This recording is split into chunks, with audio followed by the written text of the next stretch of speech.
തോണ്ടടാ സുമേഷേ, നമ്മുടെ മോഹനേട്ടൻ്റെ സെറ്റപ്പ് ചേച്ചി പോന്നു. കൂടെയുള്ളത് അവരുടെ മോളാണോ? ഇവരിപ്പോൾ തിരികെ ഇവിടെ തന്നെ താമസത്തിന് വന്നോ? വന്നെങ്കിൽ മോഹനേട്ടൻ അന്തിക്കൂട്ടിനാളായല്ലോ. ഭാര്യ തെറ്റിപ്പോയിട്ട് കൊല്ലം കുറച്ചായ സ്ഥിതിക്ക് വേണമെങ്കിൽ ഇനി ഇവരെ അമ്മയും മോളെയും കൂടെ കൂട്ടാലോ മൂപ്പർക്ക്. നാൽക്കവല മുക്കിലെ നീളൻ പോസ്റ്റിടുന്ന ബാബു ഒരു വഷളൻ ചിരിയോടെ സുമേഷിനോട് ഉറക്കെ വിളിച്ചു പറഞ്ഞതും കവലയിൽ അവിടെയും ഇവിടെയുമായി നിന്നിരുന്ന സകലമാന മനുഷ്യരുടെയും നോട്ടവും ഇതെല്ലാം കേട്ടിട്ടും അതൊന്നും ശ്രദ്ധിക്കാതെ പരസ്പരം നടന്നു നീങ്ങുന്ന അമ്മയിലും മകളിലും എത്തി. ലേതേച്ചിയുടെ മകളതാണെങ്കിൽ ഇനി അടുത്ത ചാൻസ് പെൺകുട്ടിക്കാണ്. അമ്മാതിരി ഫിഗറാണല്ലോ ബാബുവേട്ട പെണ്ണിന്. തള്ള മോഹനേട്ടൻ്റെ മാത്രമായിരുന്നെങ്കിൽ മകൾ ഈ നാട്ടുകാരുടെ മുഴുവനാവാൻ ഒരു ചാൻസ് ഞാൻ കാണുന്നുണ്ട്. നിങ്ങൾ കാണുന്നുണ്ടോ ബാബുവേട്ട ആ ചാൻസ്? കൺമുന്നിൽ കാണുന്ന ഏതൊരു പെൺകുട്ടിയും നോട്ടം കൊണ്ട് നഗ്നനാക്കാൻ കഴിവുള്ളത്ര വഷളനായ സുമേഷിന്റെ ചോദ്യത്തിന് പരിഹാസചിരിയായിരുന്നു അവിടെ നിന്നവരുടെ എല്ലാം മുഖത്ത്. അമ്മ വേലി ചാടിയാൽ മകള് മതിൽ ചാടുമെന്നാണല്ലോ സുമേഷേ. ആ നിലയിൽ നീ പറഞ്ഞതുപോലെ ആ പെണ്ണ് നാട്ടുകാരുടെ മുഴുവനാകാൻ ഒരു ചാൻസ് ഞാനും കാണുന്നുണ്ട്. തള്ളയെ മോഹനേട്ടൻ എടുക്കുമ്പോൾ മോൾക്കും വേണ്ടേ ആരെങ്കിലും? അത് നമുക്കാവാം, പൊളിക്കില്ലേ? ബാബുവിൻ്റെ സുമേഷിനോടുള്ള മറുപടി കൂടിയായതും ആ കവലയിലെ അന്നത്തെ അന്തിച്ചർച്ച ആ അമ്മയും മകളും മാത്രമായി തീർന്നു. ഇതെല്ലാം കണ്ടും കേട്ടും ദേഷ്യമടക്കി ഒരുവൻ ആ ആൾക്കൂട്ടത്തിനിടയിലുണ്ടായിരുന്നു. ഒരാളും തിരിച്ചറിഞ്ഞില്ല, പക്ഷെ അതവനാണ് ഹർഷൻ. ഇത്ര നേരവും ആ കവലയിലുള്ളവർ പറഞ്ഞു രസിച്ച കഥയിലെ നായകനായ മോഹനന്റെ മകൻ ഹർഷൻ. അവന്റെ കണ്ണുകളിൽ തങ്ങി നിന്നത് കൺമുന്നിലൂടെ അലസം നടന്നു പറയുന്ന അമ്മയിലും മകളിലുമാണ്. അതോ മകളിൽ മാത്രമോ? അച്ഛ, ഞാനിന്നലെ ആൻറ്റിയെ കണ്ടു. കൂടെ ആൻറ്റിയുടെ മകളും ഉണ്ടായിരുന്നു അച്ഛ. നല്ലൊരു സുന്ദരി പെൺകുട്ടി. വീട്ടിലെത്തിയ ഹർഷൻ വൈകുന്നേരം അച്ഛൻ മോഹനെ വിളിച്ച് ഫോൺ പറഞ്ഞത് കേട്ടതും അവൻ്റെ അമ്മ മീനെ ഒരു പകപ്പോടെയും ഞെട്ടലോടെയും ശ്വാസം കഴിക്കാൻ മറന്നെന്ന പോലെ നോക്കി നിന്നവനെ, എനിക്ക് അച്ഛനെ ഒന്ന് നേരിട്ട് കാണണം അച്ഛ. പറ്റുമെങ്കിൽ നാളെ തന്നെ. അച്ഛൻ നാളെ ഇവിടെ വീട്ടിലുണ്ടാവോ? ഓക്കെ അച്ഛ, അപ്പോൾ നാളെ എനിക്കുള്ള ബ്രേക്ക്ഫാസ്റ്റ് കൂടി കരുതണം. ഞാൻ രാവിലെ എത്തും. ഹർഷന്റെ സംസാരത്തിന് മറുവശത്തു നിന്ന് വന്ന മറുപടി സന്തോഷം അവന്റെ മുഖത്തും സംസാരത്തിലും നിറയുന്നത് വല്ലാത്തൊരു അസ്വസ്ഥതയോടെ നോക്കി നിന്നു മീന. ഫോൺ കോൾ അവസാനിപ്പിച്ചൊരു മൂളിപ്പാട്ടോടെ ഹർഷൻ തിരിഞ്ഞതും കണ്ടു തന്നെ നോക്കി ദേഷ്യത്തിൽ നിൽക്കുന്ന അമ്മയെ. അവരുടെ ദേഷ്യം നിറഞ്ഞ മുഖത്തേക്കും പകയാളുന്ന കണ്ണുകളിലേക്കും അലസമെന്നോണം നോട്ടമയച്ച് ഹർഷൻ വീടിനകത്തേക്ക് കയറി. ഹർഷ, മീന വിളിച്ചതും ആ ഒരു വിളി പ്രതീക്ഷിച്ചവൻ ചോദ്യഭാവത്തിൽ അവരെ തിരിഞ്ഞു നോക്കി. നീ എന്തിനാ നാളെ അയാളെ കാണാൻ പോകുന്നത്?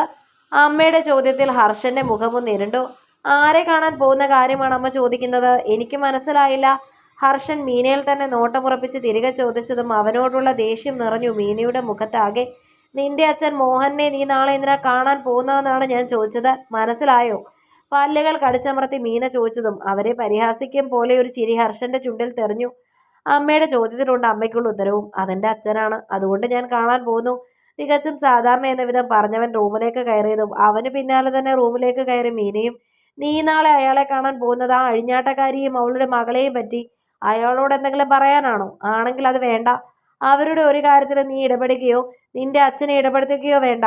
മനസ്സിലായോ നിനക്ക്? ഒന്നൊഴിഞ്ഞു പോയതായിരുന്നു നാശം പിടിച്ചവൾ.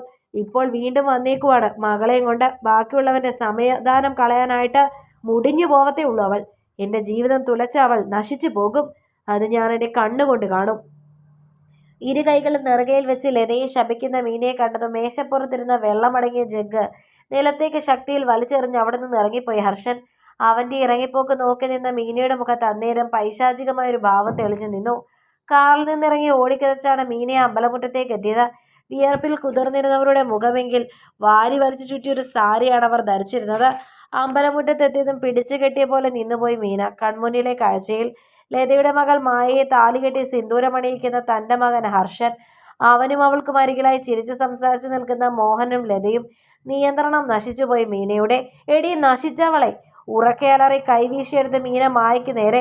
എന്നാൽ മീനയുടെ കൈ മായയുടെ ശരീരത്തിൽ തട്ടും മുൻപേ ആ കൈ തടുത്ത് അമ്മയ്ക്ക് മുമ്പിലേക്ക് കയറി നിന്നു ഹർഷൻ.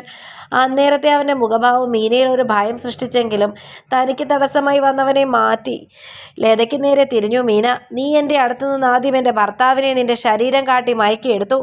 ഇപ്പോൾ അതേ തന്ത്രം നീ നിൻ്റെ മകളെയും പഠിപ്പിച്ച് എൻ്റെ മോനെയും എൻ്റെ അടുത്ത് നിന്ന് തട്ടിയെടുക്കാൻ നോക്കുന്നോടി പിഴച്ചവളെ. നീ എൻ്റെ ശരീരത്തിൽ ശ്വാസമുണ്ടെങ്കിൽ ഇത് ഞാൻ അനുവദിക്കില്ലടി. തന്തയെ മാത്രം പോരാഞ്ഞിട്ടാണോടി നീ എൻ്റെ മോനെയും വശീകരിച്ചത്? ഒരുമ്പെട്ടവളെ! വായിൽ വന്നൊരു തെറിയോടെ മീന പറഞ്ഞതും അവരുടെ മുഖമടിച്ച് മോഹനന്റെ വലങ്കൈ വീണിരുന്നു. അമ്മയുടെ നശിച്ച സംശയരോഗം മൂലം തകർന്നു പോയൊരു ജീവിതമാണ് ലതാന്റിയുടേത്. അമ്മ കാരണം നാട്ടുകാർക്ക് മുൻപിൽ നാണം കെടേണ്ടി വന്നൊരു പാവം. ഇനിയും അവരെ അമ്മ എന്തെങ്കിലും പറഞ്ഞാൽ പ്രതികരിക്കുക അച്ഛനാവില്ല, ഞാനാണ്. കത്തുന്ന മുഖത്തോടെ ഹർഷൻ കൈ ചൂണ്ടി പറഞ്ഞതും ഒന്ന് പിന്നോക്കം നിന്ന് പോയതറിയാതെ തന്നെ മീന. അച്ഛൻ്റെ നല്ലൊരു സുഹൃത്തായിരുന്ന ലീനാൻറ്റിയെ അച്ഛനൊപ്പം ചേർത്ത് അനാവശ്യ കഥ അമ്മ മെനഞ്ഞുണ്ടാക്കിയപ്പോൾ ഈ നാട്ടുകാർക്ക് അവർ പിഴച്ചവളായി. അവരുടെ പേര് പറഞ്ഞ് അച്ഛനോട് തെറ്റിയമ്മ വീട് വിട്ട് ഇറങ്ങിയപ്പോൾ അമ്മയുടെ വാക്കുകൾ വിശ്വസിച്ചിരുന്ന ഈ നാട്ടിലെ ചില ചെറ്റകൾ ഇവരുടെ വാതിലിലും അന്തിക്കൂട്ടിന് ആളെ തിരഞ്ഞപ്പോൾ ഈ നാട് തന്നെ ഉപേക്ഷിച്ച് പോവേണ്ടി വന്നിവർക്ക്. ഭർത്താവ് മരിച്ചിട്ട് മാനമര്യാദയ്ക്ക് മകളെ വളർത്തി ജീവിച്ചു വന്നവരെ പിഴച്ചവളാക്കി മാറ്റിയ അമ്മയുടെ നാവ് ഞങ്ങളുടെ ജീവിതത്തിൽ വേണ്ട. മായ എൻ്റെയാണ്, ഒപ്പം മായയുടെ അമ്മയും. അമ്മയെ ഉപേക്ഷിച്ച് ഇറങ്ങി വന്ന വീട്ടിലേക്കാണ് ഞങ്ങളുടെ ഇന്നത്തെ മടക്കം. അച്ഛൻ്റെ പഴയ അതേ സുഹൃത്തായ ആൻറ്റിയും ഉണ്ടാവും ആ വീട്ടിൽ ഞങ്ങൾക്കൊപ്പം. ഇത്രയും കാലം പറഞ്ഞതിലേറെയൊന്നും ഇനി നാട്ടുകാർ പറയില്ലല്ലോ. ഇവിടെ നിന്ന് സമയം കളയാതെ അമ്മ വീട്ടിലേക്ക് പോകാൻ നോക്ക്. പഴയ പോലെ ഞാനുണ്ടാവില്ല കൂട്ടിന് ആ വീട്ടിൽ.